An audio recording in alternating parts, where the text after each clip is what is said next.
Join me in welcoming Gary Richmond.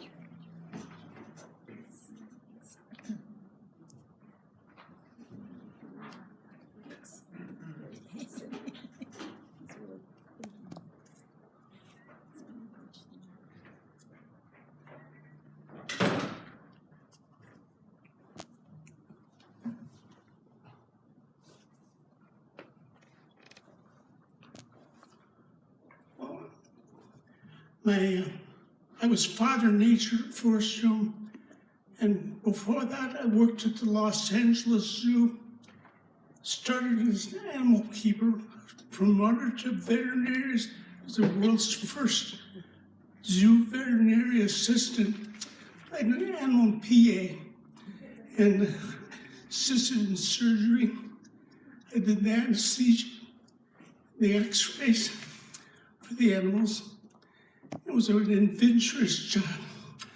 I had always loved animals, and from the time I was, by the time I was 8 years old, I checked out every book at the Altadena Public Library in animals, birds, geology, insects, and I loved it.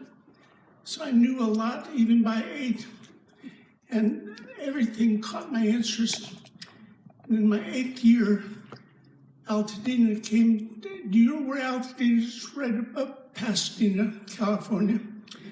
And our community came down with an epidemic of black widow spiders.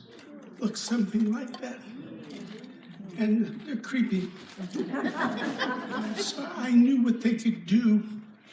And when an old man, whose name was Adrian Beasley, health department volunteer, went door to door and alerted everybody that the community was filled with black widow spiders. And he knocked on our door.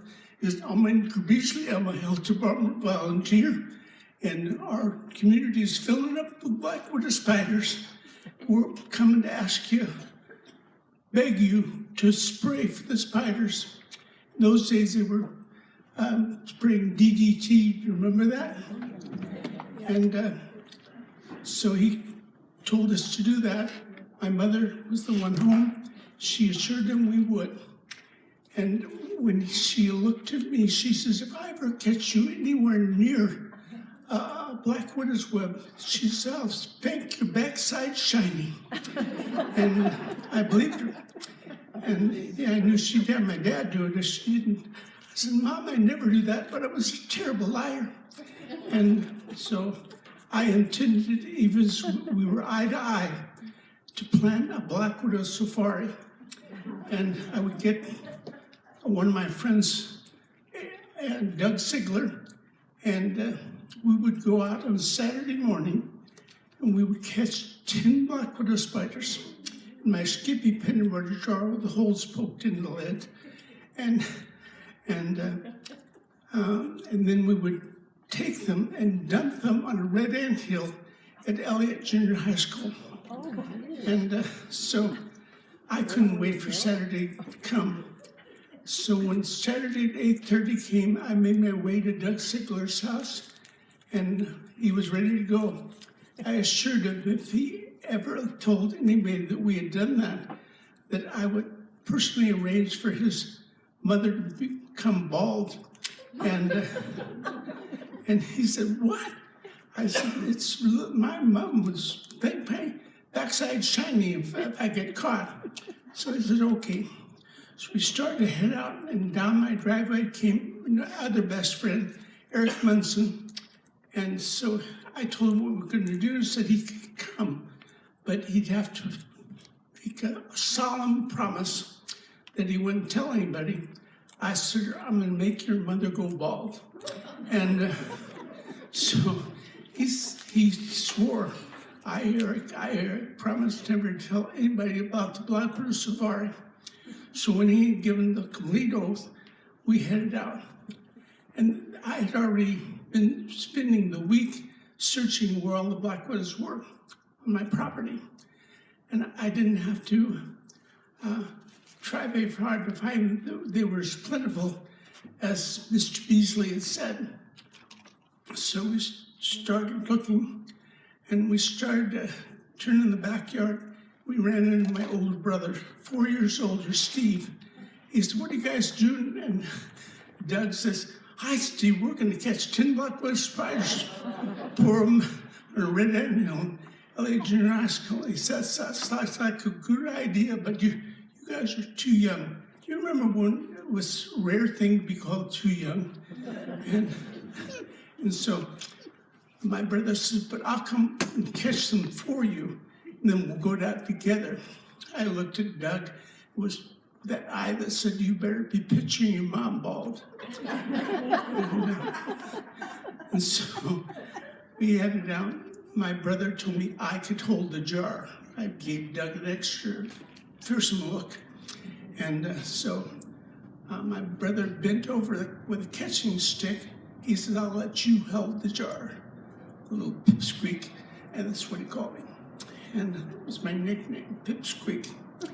And so he saw I went right to a medium-sized female, and he bent over it and stirred up the web, got the spider on the end of the stick, and he said, "Open the jar." So,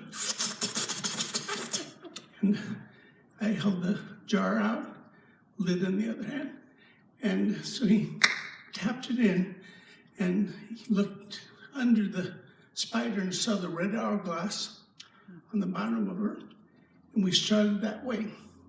We got to the 5th spider, and he said, "Open the jar."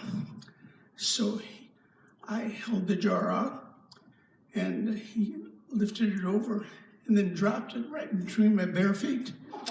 And so my focus all ended up on that spider in the ground. I forgot to put the lid back on the jar. He kept trying to pick it up, and it kept falling off.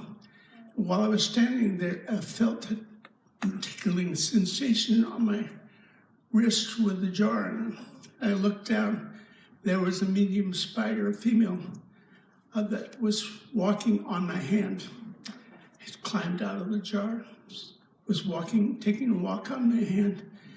And it was the very first time in my life that I felt like I could possibly die.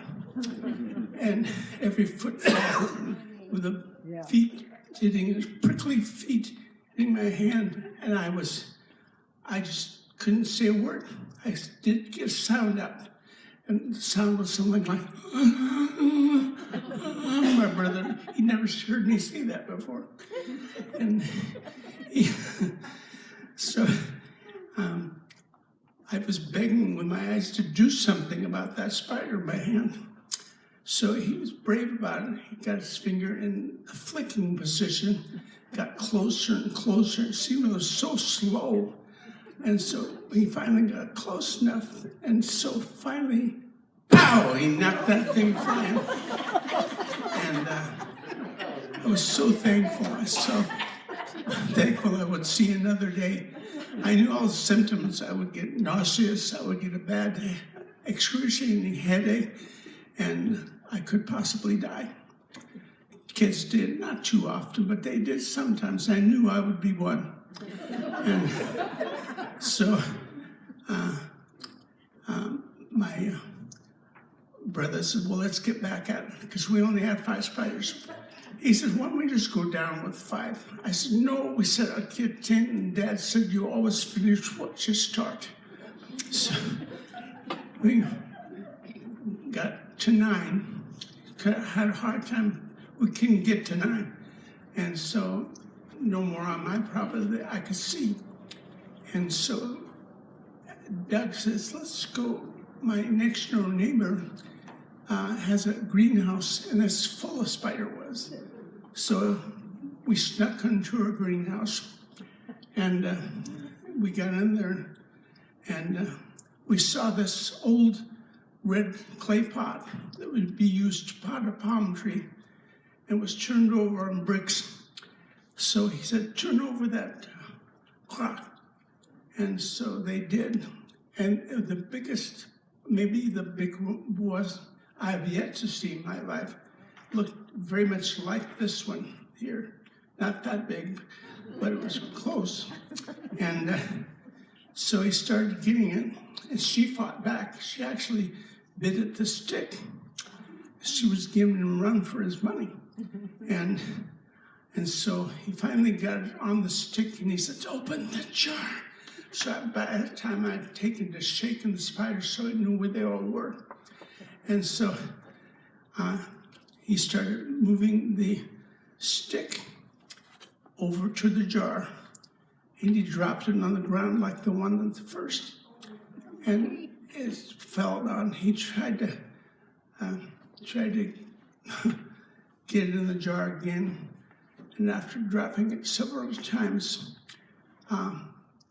and one got on the lip of the jar, and I dropped the jar, and spiders ran everywhere.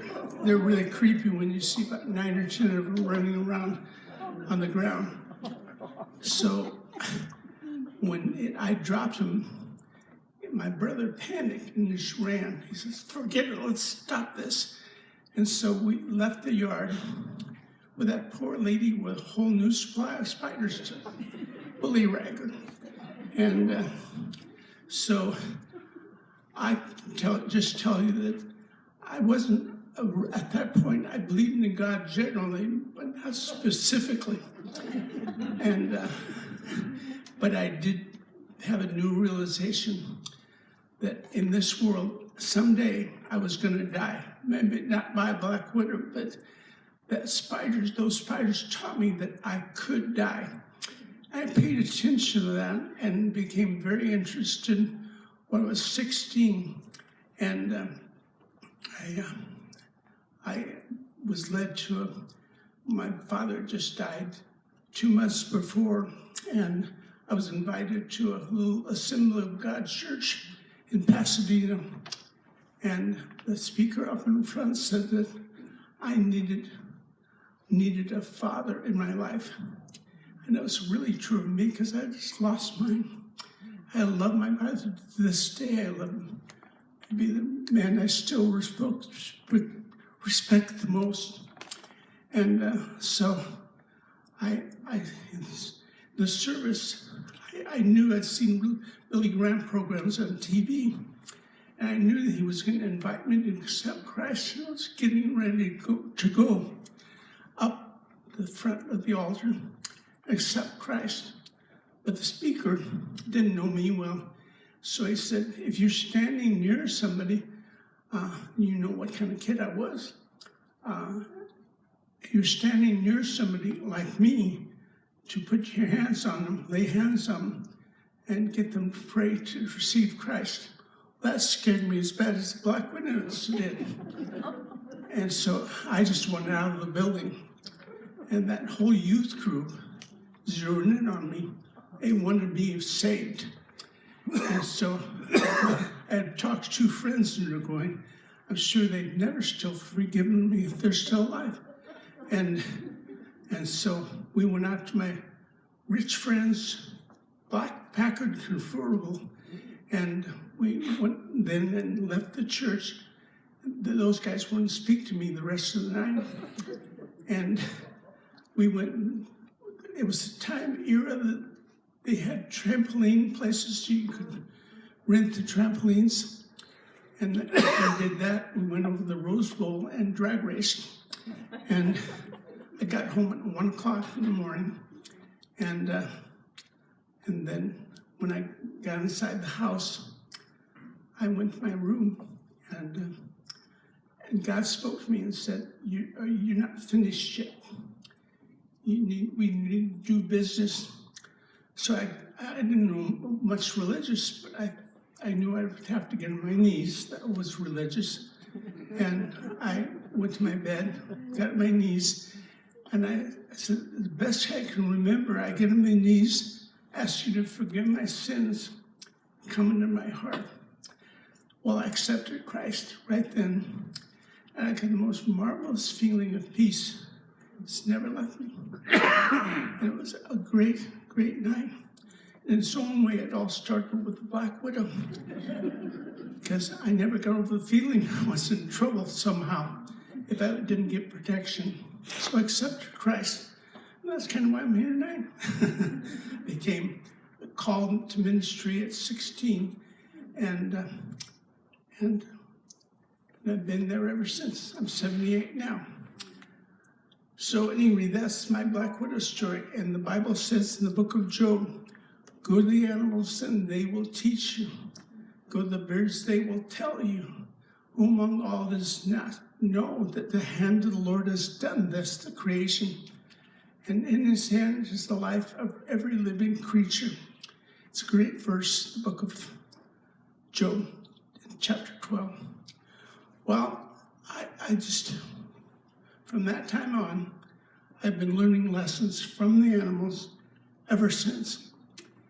And I've probably told the Black Widow story as many times as any story I have, but the one that's been in print the most is a story about the birth of a baby giraffe. I've seen some amazing births. Hippos, rather amazing, and the hippo's born in a strange way.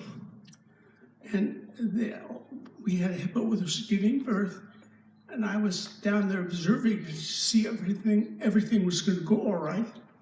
I was a veterinary assistant, and that was my watch. Stay there and report if the vet was needed. And so the mother was standing next to the pool, and she had the baby coming out of the back of her head first, and at the last second, she was plunged into the water. I'd never seen the birth of a hippo before, and I thought it was going to drown. It looked like it would. And so I told them to let the water out of the pool. And so they did. And that pool drained very quickly, and the mother would be giving it her oxygen until the pool could drain. So the pool got drained, so the baby was able to breathe outside. And then the director of the zoo got there, and he said, "Who's the idiot that let the water out of the pool? They give birth underwater." I said, I didn't seem logical to me. And so, but she did fine,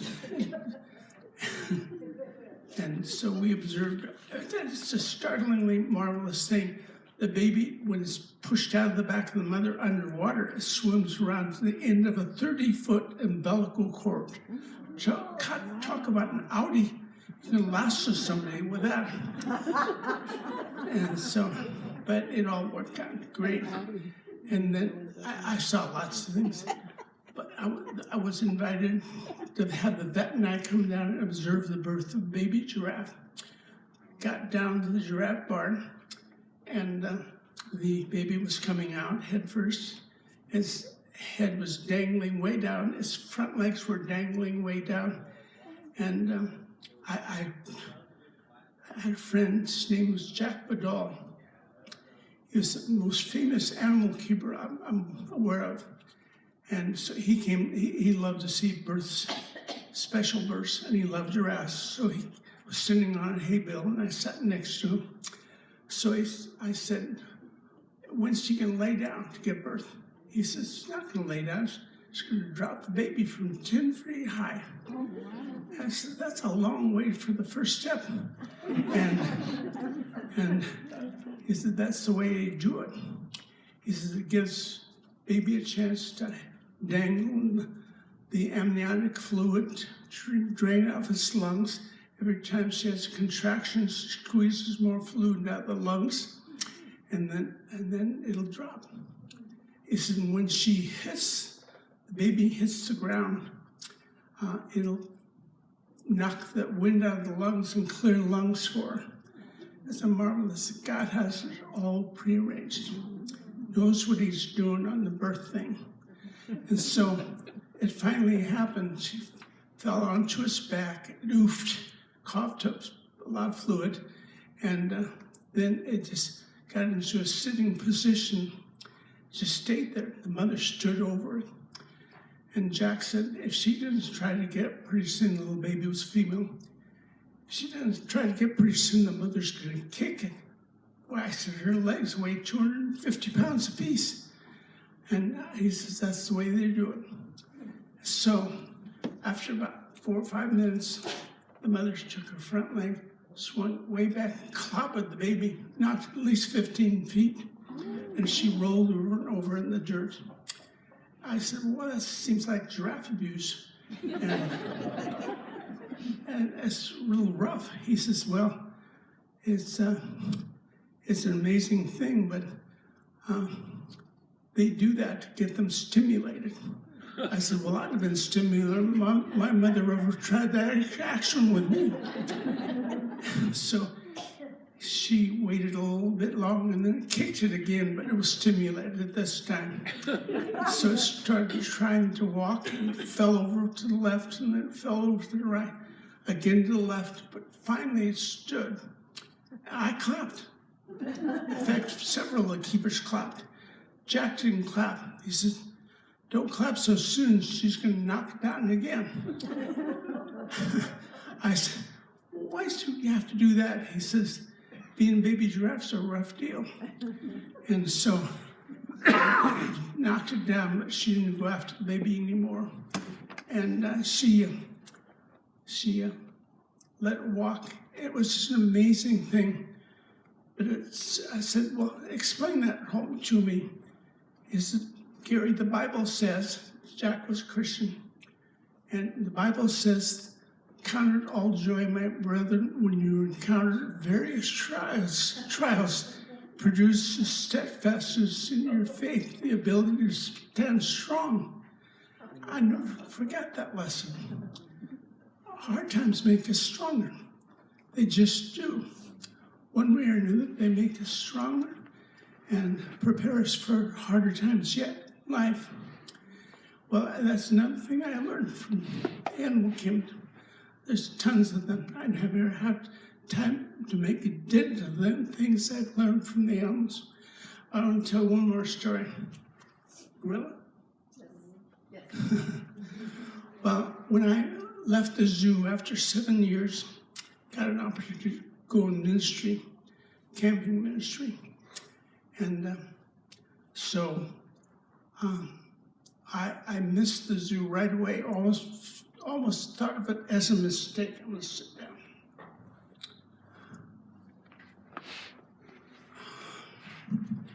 Anyway, I almost ended up averaging going to the zoo once every 2 weeks.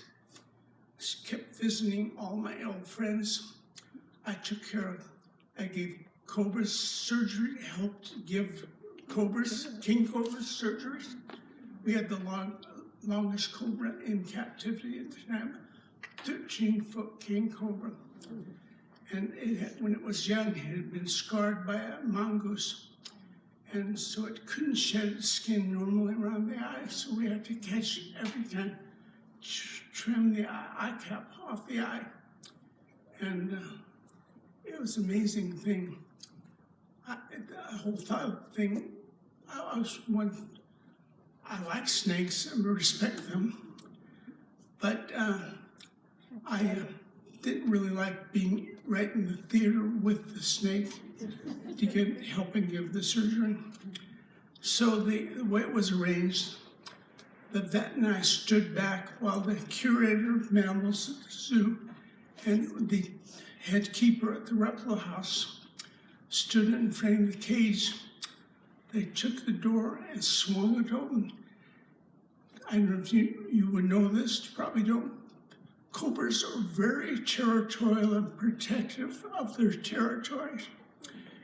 And so the door swung open, the cobra swooped up and started looking at all of us as if he were counting what order he was going to kill us. And so he started shaking with anger. And then he did something I didn't know cobras did. Started growling. Did you know cobras growl? Sound like a dog, maybe a size of a beagle, something like that.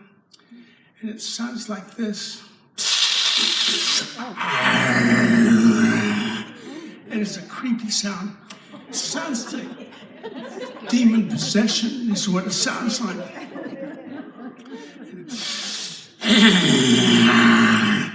So the hair in my arms, I think my legs too, stood up. And so he started shaking, and then all of a sudden he took a moment and lunged out and tried to get us. And then the keepers took a bird net, grabbed the head and pulled it down on the ground, and then they pressed his head down on the ground, and the head keeper at the reptile house grabbed the cobra right on the nape of the neck and held us. And then the two keepers in the reptile house, one grabbed the middle of the snake and one grabbed the end. And then they took the head up to a surgery table, pinned it to the surgery table, and the chief keeper at the reptile house said, "Get to work, Doc." My doc wasn't too keen on it. He liked dogs and cats and lions and bears, not much on cobras. And so finally, when the guy said, "I've got him good, so go ahead and get that eye cap off so he can shed." And so the doc was shaking his hands, looked more like a jigsaw than he did surgery. But he finally got it off. Do you wonder a little bit why we didn't just give the snake a shot and give it surgery? Well, the thing is, snakes don't react to anesthesia the way they don't react the way we do. We go to sleep and we can be controlled. But snakes have a circulatory system where it doesn't necessarily take. They don't blink. We have what's called the palpebral reflex. And you can tap our eye, tell if we're asleep or not. But you can't tell that with snakes because snakes don't blink. Lizards do. But have you ever noticed that gecko, a little cute green gecko? That one is, lizards blink, but that gecko in real life doesn't blink. But you see him blinking real cute all the time. But you don't have that. The thing is, you could be doing surgery under the impression that the snake's asleep. You do it and he bites you, and just one bite with a snake that's 13 feet long, you couldn't survive it. So that's why we didn't give it a shot. We had to hold it in place. We did that, and so, at any rate, that's something that you have to be really careful of.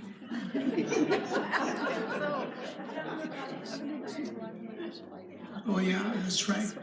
But when it was all over, the doc says, "I'm done," and the Gene Reben and the curator of reptiles walked towards his door. They threw the back of the snake in, and still having hold of the head. And then 1, 2, 3, they threw the snake in and closed the door.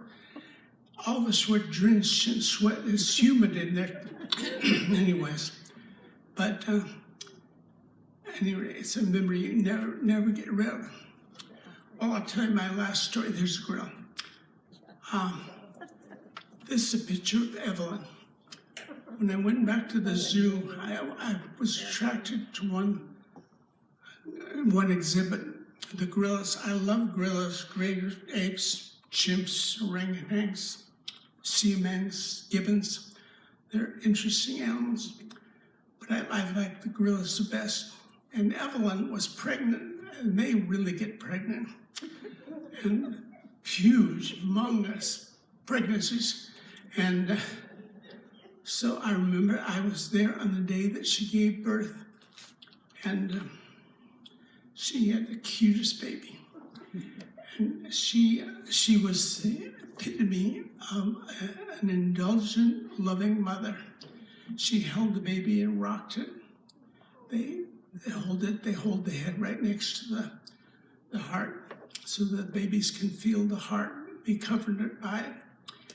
And so I came up week after week after week until gorillas start looking more and more like gorillas after they're born, and I watched the baby growing up. Only I was in the inside knowledge because I'd worked at the zoo for so long, and they never planned to leave that baby with that mother because they didn't want the father mating with the baby when it grew up. So the day came, was a sad day, when they separated Evelyn from her baby. And so then she went back out to look for her baby after she was let back in the exhibit. She looked for days inside that, probably a half an acre of exhibit, and it just wasn't there. And then I watched her as I came back repeatedly, and she cried for weeks. Oh. She was so sad. And she kept looking for that baby. Something was in her mind. Either she wanted to look outside to see if she could find it outside, or if she could maybe find it. Then she started looking at human babies, thinking she would like to just touch a baby again. And so she started looking every inch of the exhibit over, and she would reach as high as she could, but it was quite a bit higher than her. But she found her friend, Betsy, would follow her around because she was wondering who the baby was too. And so Evelyn took Betsy around with her and finally found the place that was closest to the ground. And she got Betsy positioned near the closest place that she could reach over the edge. She got Betsy positioned. She climbed up on Betsy's shoulders first, and then her head. And then she poked Betsy to stand up. So she gave her just the distance she needed to reach over the top. Nobody saw this happen. So the next thing we knew, there was a lady that was walking her own baby through the zoo. And Evelyn came up beside her and leaned into her stroller and patted her baby on the head. Can you imagine what that woman must have felt like? Female gorillas are so gentle and kind. And so the woman didn't know whether to chew or spit. And she just didn't know what to do. And so, but Evelyn was sensitive to another mother. She had their own etiquette about touching the other babies. And so Evelyn started seeing she wasn't getting the approval she was looking for. So she stepped back, and the woman stepped in and picked up her baby and so Evelyn said, I guess I might as well go. I don't think I'm getting a welcome here. Mm-hmm. So she started to walk away, and then she turned around and thought, how impolite of me. And she kept showing the woman she wanted the woman to come with her. She actually saw about 200 yards of the zoo. And the woman, I don't know what she was thinking, but the woman walked with Evelyn until they ran into a keeper. And the keeper that worked at the zoo recognized Evelyn. She knew what was up. And so finally, the keeper says, Evelyn, we've got to take you back home. Evelyn just put up her hand let herself be walked back. And so they weren't sure how she got out, had no idea that she talked to another gorilla and to lift her out of the exhibit. And so, well, this business as usual. The chimps had been let out, all of the chimps, all 8 of them, by somebody had thrown a hose into the exhibit, and they just crawled off up the hose and out.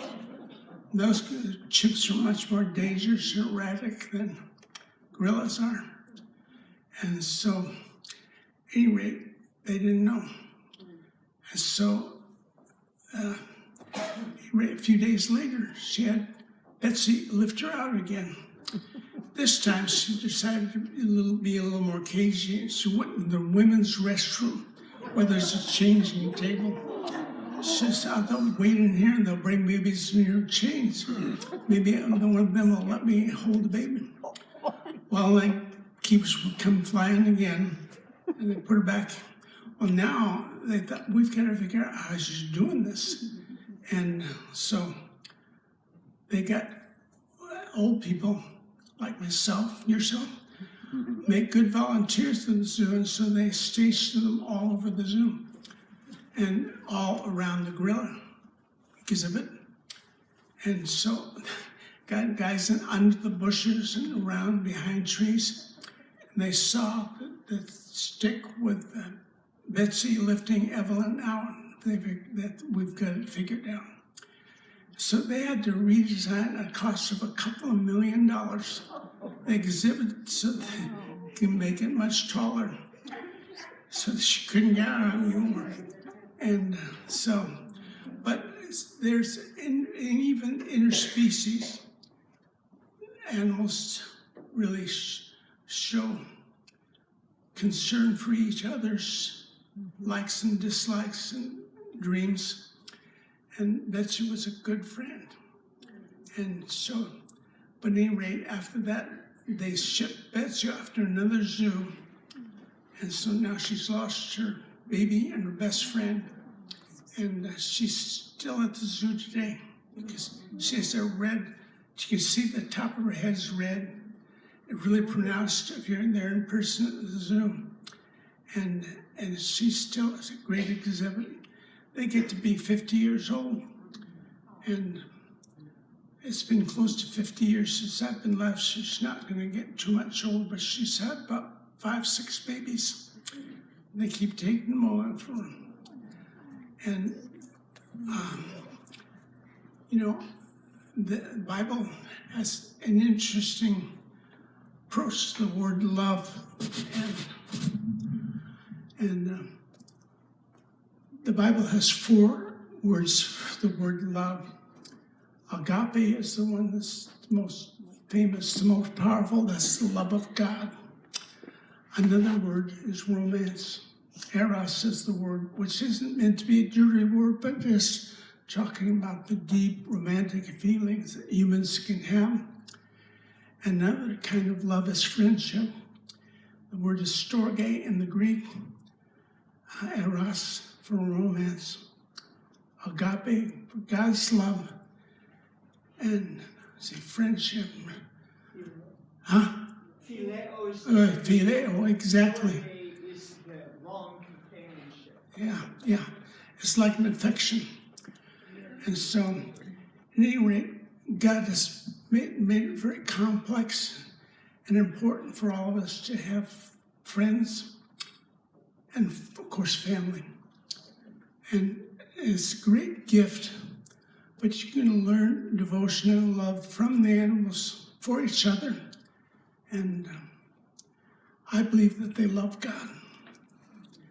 So I hope the Bible says the invisible things of God are seen from the creation and being made understood by the things that God has made, even as God's eternal power and Godhead. You can just look at creation and the complexity of it, the wonder of it, the color of it, everything about it. I'm 78 now, still learning from the creation. It's the part that only the fool has said in his heart, there is no God. You can be confident that God, there's a God, just by looking for everything from rainbows to hummingbirds. And I just bear witness to the wonder of God. That's what I hope most of all to do for you tonight. So thank you for letting me share a little bit with you. I think it's about time to, I think it's my time's up. Thank you so much. Please take those bookmarks. Pray for my health. Yeah. Thank you very much.